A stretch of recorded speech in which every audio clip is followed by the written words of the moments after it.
안녕하세요. 여러분 평안하셨습니까? 오늘 우리가 함께 살펴볼 말씀은 시편 16편 2절입니다. 한 절밖에 안 되는 짧은 본문이기에 시작하면서 함께 읽어보겠습니다.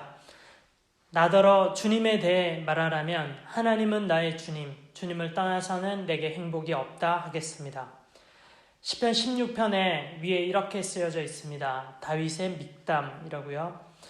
먼저 이 시는 다윗이 쓴 시구나라는 것을 알 수 있습니다. 그렇다면 믹담은 무엇을 이야기하는 걸까요? 믹담이란 말의 정확한 뜻은 현재 우리는 알 수 없습니다. 그렇지만 믹담에 대한 여러 가지 설이 있는데 조각하다, 새기다라는 뜻으로 청동 판 같은 데에 조각해 넣은 시를 믹담이라고 한다고 합니다. 이 부분은 참고로 알아두시면 좋을 것 같습니다. 목사님은 평상시 카톡이나 이메일에 오늘 하루도 행복하세요 라고 하는 인사를 자주 사용합니다. 이 인사를 하면서 하루는 한번 행복이란 무엇인가 라고 생각해 보았습니다. 행복의 사전적인 뜻은 다음과 같습니다. 생활에 만족하여 즐겁고 만족스럽고 흐뭇하고 더할 나위 없는 축복을 느끼는 마음의 상태를 행복이라고 합니다. 여러분에게 질문하겠습니다. 여러분 요즘 어떠세요? 행복하신가요? 행복을 100점 만점으로 기준 잡는다면 여러분의 행복 점수는 몇 점 정도 될 것 같습니까? 이제 중학교 입학했는데 벌써부터 부모님이 공부에 대한 스트레스를 팍팍 주시네. 이 성적으로 내가 원하는 학교에 정말 갈 수 있을까? 내 얼굴 진짜 마음에 안 들어. 내 키 진짜 마음에 안 들어. 저 물건 진짜 갖고 싶은데 부모님이 안 사줘. 이렇게 이야기하면서 생각하면서 행복하지 않다고 많은 친구들이 생각을 합니다.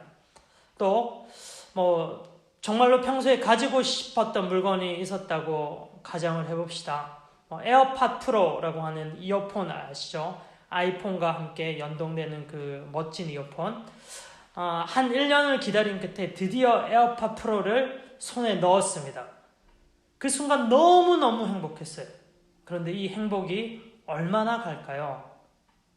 한 달, 두 달, 세 달, 6달? 길어야 1년 정도 될 것 같습니다. 왜냐하면 에어팟 프로보다 더 좋은 이어폰이 나오면 그걸 또 가지고 싶은 거예요. 그걸 못 가지게 되면 또 행복하지 않게 되겠죠. 어느 신문사에서 조사한 한국인의 평균 행복 점수는 56점이라고 합니다. 어떻습니까? 학교에서 100점 만점에 56점 받았다고 한다면 우와, 너 시험 잘 봤구나 이렇게 말할 수 없겠죠. 56점 낮은 점수라고 할 수 있습니다. 행복을 증진시킬 수 있는 8가지 방법이라고 하는 제목의 브런치 글을 읽었습니다. 이 내용을 우리 친구들에게 적용해서 잠시 소개하고 싶습니다. 왜냐하면 많은 사람들이 낮은 행복감 때문에 어떻게 하면 행복도를 높일 수 있을까 하는데 많은 시간을 투자하고 노력을 투자하고 그렇게 한다는 거예요. 행복을 높일 수 있는 방법입니다. 8가지인데요. 첫 번째, 학교나 교회에서 일단 관계가 불편한 사람이 없어야 한다는 겁니다. 그렇죠? 서로 사이가 서먹서먹하거나 불편한 사람이 있다면 빨리 화해하는 게 행복하게 되는 지름길이라는 거죠. 둘째, 내 개인 시간, 프라이버시가 보장되어야 행복해질 수 있다는 겁니다. 세 번째, 친구들과 잘 어울려 놀 수 있을 만큼의 용돈은 충분해야 한다. 네 번째, 가끔은 속도를 완전 늦춰서 천천히 간다. 요즘에 다들 빨리빨리 이런 문화 가운데서 어떨 때는 긴장감을 살짝 풀고 천천히 가게 되면 행복도가 높아진다는 겁니다. 다섯 번째, 누군가에게 친절을 베풀면 행복도가 높아진다고 합니다. 여섯 번째, 땀을 흘리면서 운동을 하면 행복도가 높아진다고 합니다. 농구나 축구나 조깅 같은 어떤 운동도 좋습니다. 운동은 다이어트에도 좋고 건강에도 좋고 정신적인 고통도 감소시키죠. 7번째, 뭔가 재미있는 무언가를 할 필요가 있습니다. 8번째, 부담 없는 친구들과 시간을 보낼 때 행복도가 높아간다고 합니다.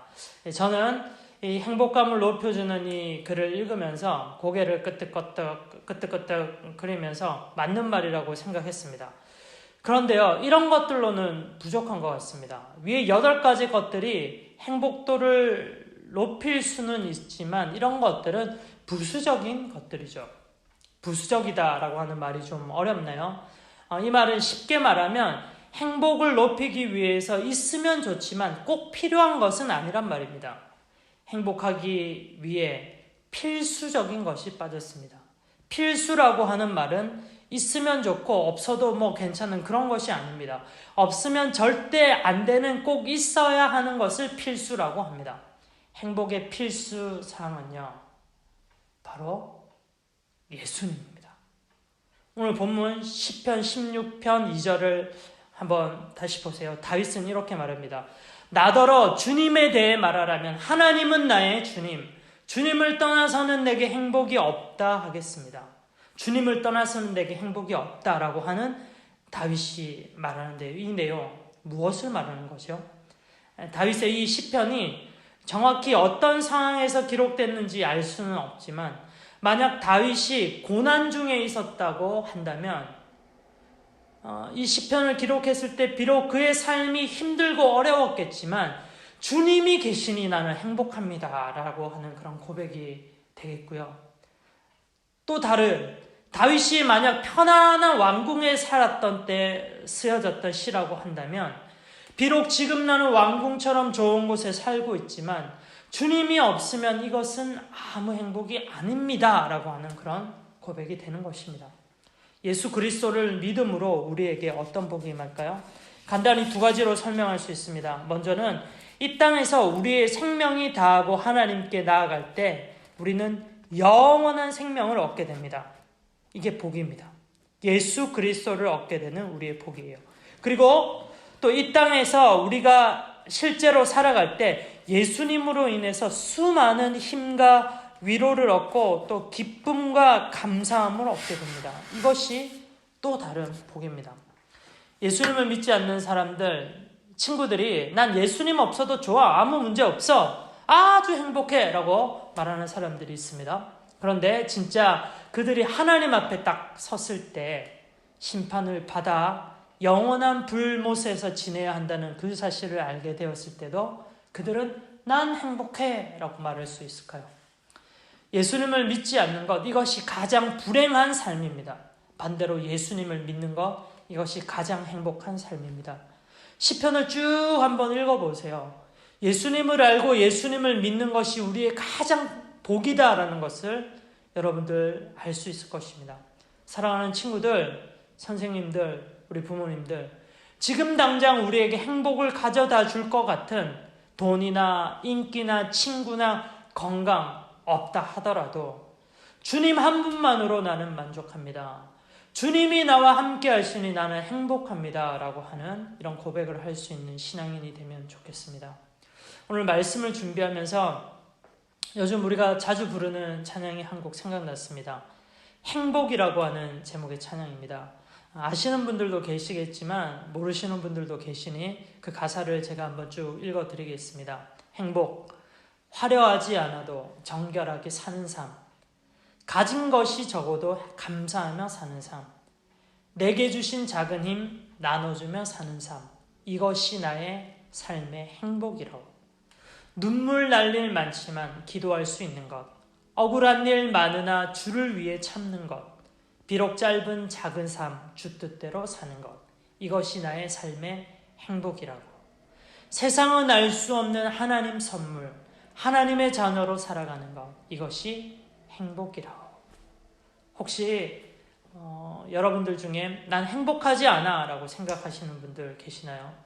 아니요, 이것만 있으면 난 행복할 거야 라고 생각하는 그것을 얻는다고 절대 행복해지지 않습니다.